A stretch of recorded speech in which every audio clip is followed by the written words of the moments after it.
ఆరోగ్యాభిలాషులందరికీ నా హృదయపూర్వక నమస్కారములు. మనందరికీ నీళ్లు తాగే అలవాటు మంచిగానే ఉంటుంది. కొంతమందికి మనకు కానీ మన ఫ్యామిలీలో మెంబర్స్లు కానీ నీళ్లు లీటరు 2 లీటర్లు కూడా సరిగా త్రాగరు. అలా నీళ్లు తక్కువ తాగేవారికి కొవ్వు ఎక్కువ కరిగిపోతుందట వాళ్ళల్లో. ఆ కొవ్వు కరగటం వల్ల లాభాలు రావాల్సింది పోయి నష్టాలు వస్తున్నాయి. రాజుగారు నీళ్లు తక్కువ తాగటం వల్ల కొవ్వు ఎక్కువ కరిగితే ఎంత మంచి లాభం అని మీరు అనుకోవచ్చు. అందుకని ఈ 7-8 నిమిషాలు విన్నారంటే మీకు అవగాహన కలుగుతుంది. ఇది సైంటిఫిక్ పరిశోధన ద్వారా రుజువైన విషయాన్ని మీ అందరి దృష్టికి తీసుకొస్తాను. ఆరోగ్యంగా కొవ్వు కరగటం వేరు, అనారోగ్యకరంగా కొవ్వు కరగటం వేరు. ఆరోగ్యంగా కొవ్వు కరిగితే హెల్దీ. డిహైడ్రేషన్ మీ శరీరంలో ఉన్నప్పుడు, అంటే లీటరు 1/2 లీటర్ 2 లీటర్ నీళ్లు అలా లోపు తాగేవారికి సబ్ఆప్టిమల్ హైడ్రేషన్ అని పేరు పెట్టారు. అలా నీటిని తక్కువ తాగేవారికి వీళ్ళల్లో ఫ్యాట్ బర్నింగ్ ఎక్కువగా జరుగుతున్నది. దానివల్ల అనేక రకాలుగా ఇన్ఫ్లమేషన్స్ బాడీలో క్రానిక్ డిసీజెస్ వచ్చేస్తున్నాయి. ఇది మెల్లగా ఒక 7-8 ఏళ్ళ నుంచి 10 ఏళ్ల లోపు బాగా పెరిగి ఇక క్రానిక్ డిసీజుల్లోకి వెళ్ళిపోతున్నారు అని రుజువైంది. మరి ఇలాంటి వాస్తవాలన్నీ వివరణగా మీరు తెలుసుకుంటే బాగుంటుంది. మీలో కొంతమందికి స్వతహాగా చిన్నప్పటి నుంచి తాగటం ఇష్టం లేక తక్కువ తాగటం కానీ, ఉద్యోగ వ్యాపారాల వల్ల బయటికి ప్రయాణాలు బస్సుల్లో చేసి వెళ్ళి జాబులు చేసే వచ్చేవారికి అసౌకర్యాల వల్ల నీళ్లు రోజుకు 2-3 గ్లాసులు 4 గ్లాసులే తాగుతుంటారు. కొంతమంది లీటర్న్నర లోపే తాగుతుంటారు. ఇట్లా నీళ్లు తక్కువ తాగేవారికి అసలు శరీరంలో ఏమి నష్టాలు, క్రానిక్ డిసీజెస్ రావడానికి మార్పులు వస్తున్నాయి, మెటబాలిజం జీవక్రియలో ఏమి చేంజెస్ వస్తున్నాయని సైంటిస్టులు ఎలా పరిశోధనల ద్వారా ఇవి రుజువు చేశారనేది నేను చెప్తాను. 2019 సెప్టెంబర్ నెలలో national heart, lung and blood pressure institute of Maryland USA వారు 15,972 మంది మీద 20-25 సంవత్సరాల పాటు ఒక స్టడీ చేశారు. నీళ్లు తక్కువగా తాగే అలవాటు ఉన్న వారిపైన వాళ్ళ జీవనశైలిని, వాళ్ళలో వచ్చే మార్పులని వాళ్ళన్నీ స్టడీ చేయగా ఏం తేలిందంటే, ఎవరిలో అయితే నీళ్లు తక్కువ తాగే అలవాటు ఉంటుందో వాళ్ళ బ్లడ్ టెస్ట్లు తీశారండి. సోడియం బ్లడ్ టెస్ట్ చేశారు. ఈ సోడియం 135 mmol/లీటర్ అని ఉండాలి. అంతకంటే అట్లా ఉంటే మంచిది. ఎవరికైతే ఈ సోడియం 140 లోపు ఉంటున్నదో వీళ్ళ పర్వాలేదు, నీళ్ళు 135 ఉంటే నీళ్ళు బాగా తాగుతున్నారని అర్థం. రక్త పరీక్షను బట్టి తెలిసిపోతున్నది. ఇక్కడ ఎవరికైతే నీళ్లు తక్కువ తాగే అలవాటు ఉంటుందో, ఈ సోడియం కంటెంట్ 140 అంతకంటే పెరుగుతున్నదో వీళ్ళందరికీ చూస్తే 140 కంటే ఎక్కువ ఉంటున్నది.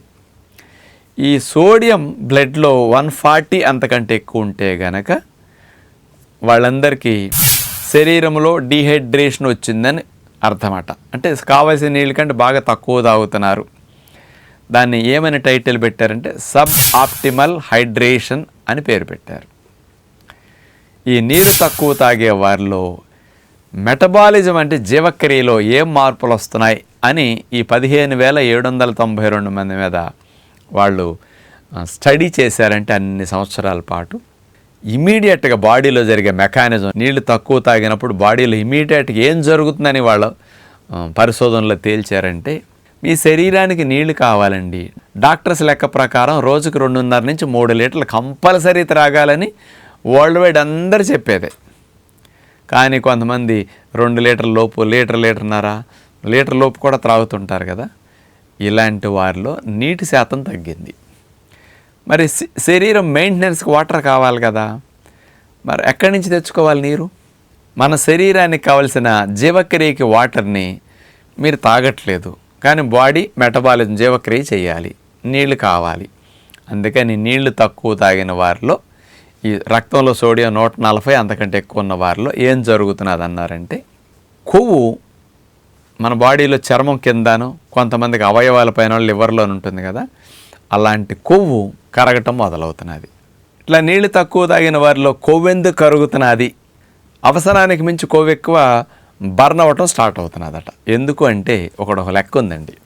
మనకి కొవ్వు బర్న్ అయినప్పుడు 1 కేజీ కొవ్వు కరిగిందనుకోండి, అది ఎలా బయటకు పోతుంది? కరిగింది ఏదో పుల్ల మండిందంటే ఏదో పొగ రూపంలో, బొగ్గు బూడిద రూపంలో మనకు కనపడుతుంది. ఆ హీట్ రూపంలో పుల్ల దహనం అయిపోయింది, బొగ్గు బూడిద ప్రోడక్ట్లుగా కనపడుతుంటాయి, బయటికి వెళ్ళిపోతూ ఉంటుంది ఆ రూపంలో. అలాగే 1 కేజీ కొవ్వు మనలో కరిగినప్పుడు 84% కార్బన్ డైఆక్సైడ్ గాను, 16% వాటర్ గాను బయటకు పోతుంది కొవ్వు. ఇది లెక్క. ఇప్పుడు అర్థమైంది కదా? అంటే 1 కేజీ కొవ్వు కరిగినప్పుడు 160 ml వాటర్ వాళ్ళలో రిలీజ్ అవుతుంది. అందుకని శరీరం ఏం చేస్తుంది? బాడీకి వాటర్ కావాలి కాబట్టి లోపల కొవ్వుని కరిగించేసేసి అలా వచ్చిన వాటర్ని కూడా బాడీ రీయూజ్ చేసుకుంటూ ఉంటుందన్నమాట. ఈ ఫ్యాట్ బర్న్ అయినప్పుడు మరి వెయిట్ తగ్గట్లేదు, నీళ్ళు తక్కువ తాగిన వారు అనొచ్చు. ఈ ఫ్యాట్ హెల్దీగా బర్న్ అవ్వదట. ప్రాసెస్, కొవ్వు కరిగే విధానం ప్రాసెస్ కంప్లీట్గా జరగదు. ప్రాసెస్ ఇన్కంప్లీట్గా ఫ్యాట్ బర్న్ అయ్యేసరికి వాటర్ రిలీజ్ అయిపోతుంది. ఆ బాడీ వాటర్ వాడేసుకుంటుంది, తన పని అయింది కదా, సగంలో వదిలేస్తున్నది. అందుకని అన్హెల్దీగా ఫ్యాట్ ప్రాసెస్ అవుతుందట ఫ్యాట్ బర్నింగ్లో. అందుకని అన్హెల్దీగా ఫ్యాట్ ప్రాసెస్ అయిన బ్యాడ్ ఫ్యాట్స్ అన్నీ సరిగా ప్రాసెస్ కాకుండా బ్రేక్ డౌన్ అయిన ఫ్యాట్స్ నుంచి మనకి లో గ్రేడ్ ఇన్ఫ్లమేషన్ రిలీజ్ అవుతున్నదట ఆ చెడ్డ కొవ్వుల నుంచి. ఆ లో గ్రేడ్ ఇన్ఫ్లమేషన్ వచ్చే కొద్దీ మనలోకి ఏం జరుగుతుంది? మన శరీరంలో హాని కలిగించే ప్రొడక్షన్ పెరుగుతున్నది. అవే IL-6, TNF alpha, CRP, D dimer ఇలాంటివన్నీ రిలీజ్ అవుతున్నాయి. ఇవన్నీ ఎంత రిలీజ్ అవుతుంటాయో బాడీలో ఇన్ఫ్లమేషన్ అంత పెరిగిపోయి క్రానిక్ డిసీజెస్ కొన్ని సంవత్సరాల్లో రావడానికి శరీరంలో మార్పులు జరుగుతూ ఉంటాయి అన్నమాట. అందుకని ఎవరిలో అయితే నీరు తక్కువ తాగే అలవాటు ఉంటుందో సబ్ ఆప్టిమల్ హైడ్రేషన్ కండిషన్లో ఉన్నప్పుడు మరి కొవ్వులు సరిగా ప్రాసెస్ కాక దాని నుంచి రిలీజ్ అయ్యే లో గ్రేడ్ ఇన్ఫ్లమేషన్ మరి ఇట్లాంటి కెమికల్స్ అన్నీ నిదానంగా హాని కలిగించడం స్టార్ట్ చేస్తున్నాయి.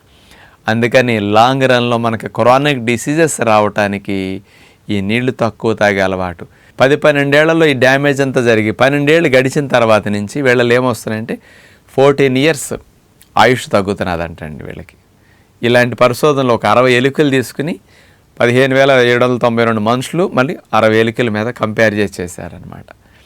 ఎలుకల్లో అవయవాలు ఎట్లా డ్యామేజ్ అవుతున్నాయి నీళ్లు తాగించినప్పుడు, దాని లైఫ్ ఎంత తగ్గుతున్నది స్టడీ చేశారు. ఇక్కడ చూస్తే 14 ఏళ్ళు ఆయుష్ తగ్గిపోతున్నదట నీళ్లు తక్కువ తాగటం వల్ల.